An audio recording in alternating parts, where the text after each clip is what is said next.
Iran's first ever direct attack on Israel in retaliation for an airstrike on its consulate in Damascus raised speculation about an even broader war emerging in the Middle East.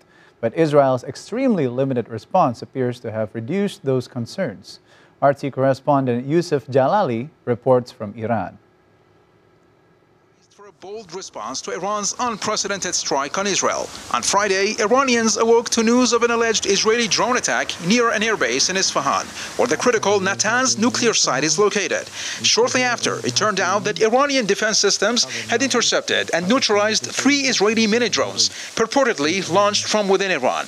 Local media then showed that the nation's nuclear facilities had remained unscathed. The quadcopters were flown from inside Iran. They didn't have destructive and explosive power. When they came up on our radars, they were shot down, so the explosions that occurred had to do with their air defense strikes that hit the 3 drones in Isfahan.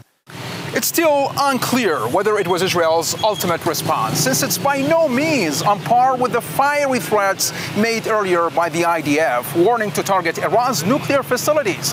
Experts suggest that this could be a precursor to a larger action.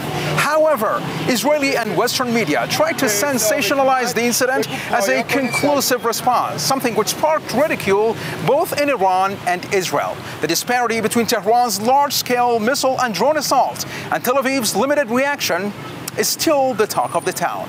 Amid the social media buzz mocking Israel's underwhelming response, initial fears of a robust retaliation that sent a chill down the spine gave way to jokes.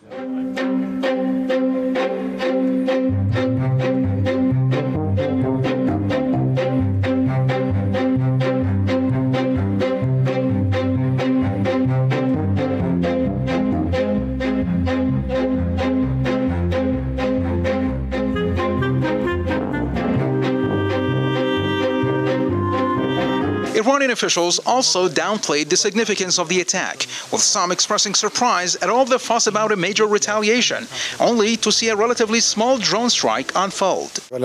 The operation may be seen as an attempt to show the ability to strike Iran through media manipulation and psychological tactics. It could also be a spying effort to identify Iran's security bugs and defense vulnerabilities. But what's clear is that Israel is trying hard to portray it as its promised response to Iran's attack, and this is ridiculous.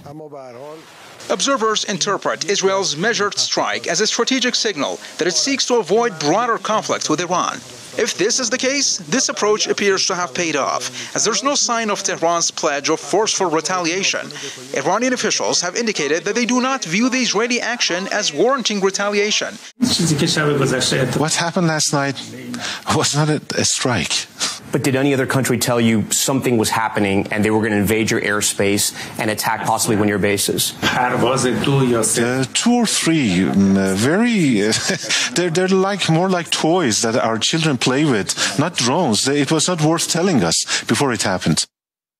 Iran's retaliatory strike on April 13th marks a pivotal shift in the long-running Israel-Iran rivalry.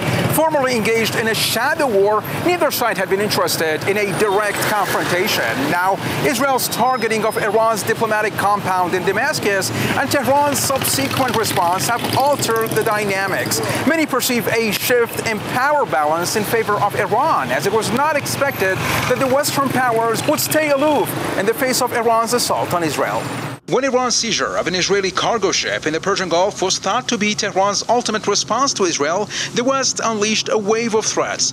But as Iran's response escalated, those threats proved to lack substance. While Israel's Western allies did help it repel Tehran's missiles on April 13th, they notably refrained from endorsing Israel's retaliatory actions.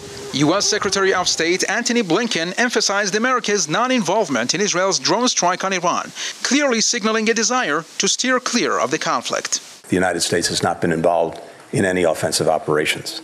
What we're focused on, what the G7 is focused on, and again, it's reflected in our statement and in our conversation, is our work to de-escalate tensions. Israel's underwhelming response further elevated the impact of Iran's strike, which both avenged Israel's killing of IRGC members in Syria and reminded the West that Iran's red lines cannot be crossed. Putting this in the context of the ongoing Israeli war on Gaza, the incident could further bolster the resistance axis in challenging Israel and its Western allies in the region, while turning the screw on the IDF and its prolonged operation in Gaza. Yusuf Jalali, RT, Tehran.